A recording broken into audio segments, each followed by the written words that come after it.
Hey everybody, Tracy Brown here, somatic nutrition therapist and eating disorder expert.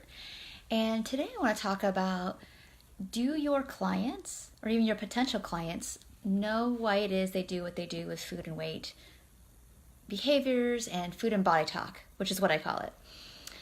And if the answer is you're not sure, then that's something we need to know within the first session or two, because they're going to have a hard time buying in to what it is that you need them to do to have a more healed, peaceful, sane relationship with food and weight.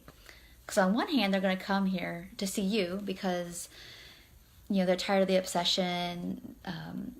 They frankly have just finished a diet that they didn't really lose much weight on, or maybe it's already feeling like it's hard to manage binging even after a short time off of a diet, or whatever their situation is.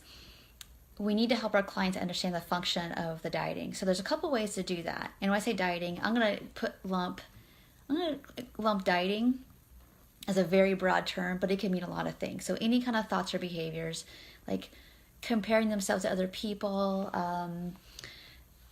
fearful to eat out with people and be seen eating the highest calorie thing or eating more than others, wanting to lose weight, binging, emotional eating.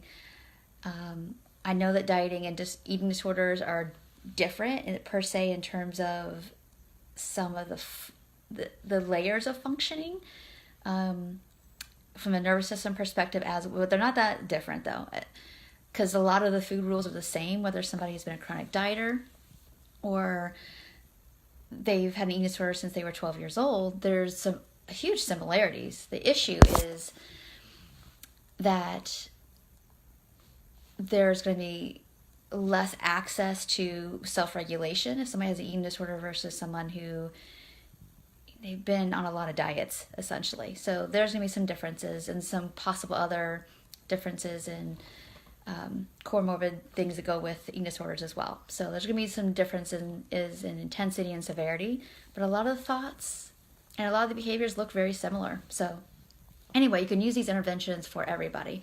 But we need to be able to get a little deeper and to start to plant some seeds for our clients as to the how come. Let's say they still pursue weight loss wishes or still pursue the desire to want to lose weight, knowing cognitively or rationally that it's not really working.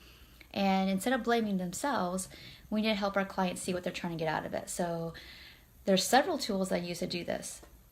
One of them I'll share with you today, and I go into a lot of detail in my non-diet counseling skills training, but I'm just going to put it out there to you now. What it looks like is that we need to do a pro and con list of what they think they're getting from even wanting to lose weight, whether they do it or not, and what are the drawbacks, what are the side effects.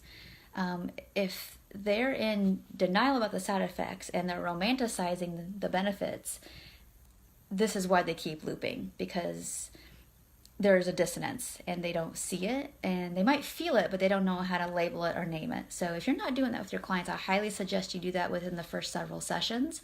And in fact, you being able to do a really effective breaking down, let's say they say one of the benefits, I'll just give you one, is I'll be more attractive. We need to be able to break that down as like, okay, so attractive from whom or for what, and what will happen, and need to be able to break all those things down they think they're going to get in order for them to see that maybe there's a different way, or there's room to consider it.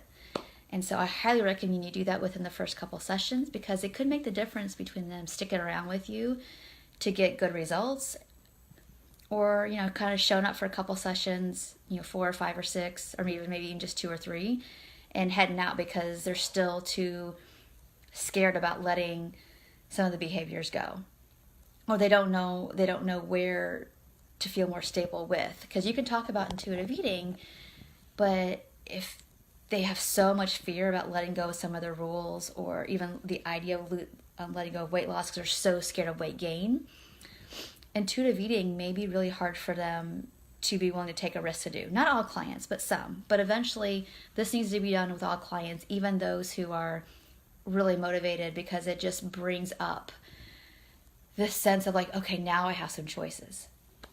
So if you want to hear more about detail about that, or just the skill to be able to navigate that in a non-rushed and well-paced, safe kind of way, then shoot me an email, give me a message here. I can tell you more about the process. If you want to learn more about the program, which I do some of these skills, then I'll have the link below here as well. So thank you so much and take care. Bye-bye.